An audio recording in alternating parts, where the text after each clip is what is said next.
Hello বন্ধুরা, আপনাদের সবাইকে দীপা রান্নাঘরে স্বাগত জানিয়ে আজকে একটা ধনেপাতার পকোড়া নিয়ে চলে এসেছি। ধনেপাতার বড়া পকোড়া যেটাই বলেন, যাই হোক, ভাত দিয়েও খেতে ভালো লাগবে বা এমনি সন্ধ্যাবেলায় মানে চা দিয়েও খেতে ভালো লাগবে। দেখেন এখানে টাটকা ধনেপাতা দুয়াটি নিয়ে নিয়েছি, একদম পুরো টাটকা ধনেপাতা। আর এখন শীতকালে কিন্তু মানে এসব জিনিসগুলো খুব টাটকাই আসে। ধনেপাতাগুলো ধুয়ে ভালো করে পরিষ্কার করে কেটে নিয়েছি, ছোটো ছোটো করে দিয়েছি 2 চামচ বেসন। আর এই যে বেসনটা দিয়েছি আর দিয়েছি সুজি। আপনারা আবার পোস্ত ভাববেন না, এটা কিন্তু পোস্তর অনেক দাম, আমি সুজি দিয়েছি। এটাই কিন্তু একটা স্পেশাল জিনিস, জানেন তো। আর দিয়েছি পরিমাণ মতন লবণ, হলুদ, আর পেঁয়াজ কুচি, কাঁচা লঙ্কা, আর দিয়েছি হাফ চামচ জিরের গুঁড়ো।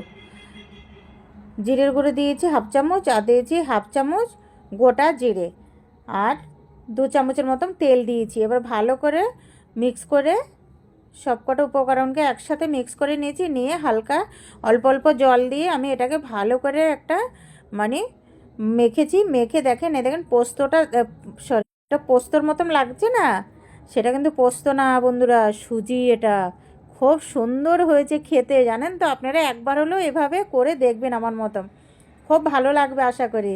ধনেপাতার বড়া আবার সুজি দিয়ে খায় নাকি কেউ? খেয়ে তো দেখবেন একবার। আর শীতকালে এখন বাজারে গেলেই ধনেপাতা একদম মানে চোখের সামনেই থাকে, কি বলবো, আর না নিয়ে আর পারি না। কিন্তু এটাই ধনেপাতাটা আমাদের কিনে আনে নিয়ে দিয়েছে কেউ আমাদের এই জায়গায়, জানেন তো, মানে অনেকেরই চাষ আছে, ওরা কিন্তু কিছু না কিছু দেয়। আর খুব ভালো হয়েছিল বড়াটা, কিন্তু আমরা মানে ভেবেছিলাম সবটা ভাজবো না, অনেকটা হয়ে গেছিলো, কিন্তু ভেজেই নিয়েছি।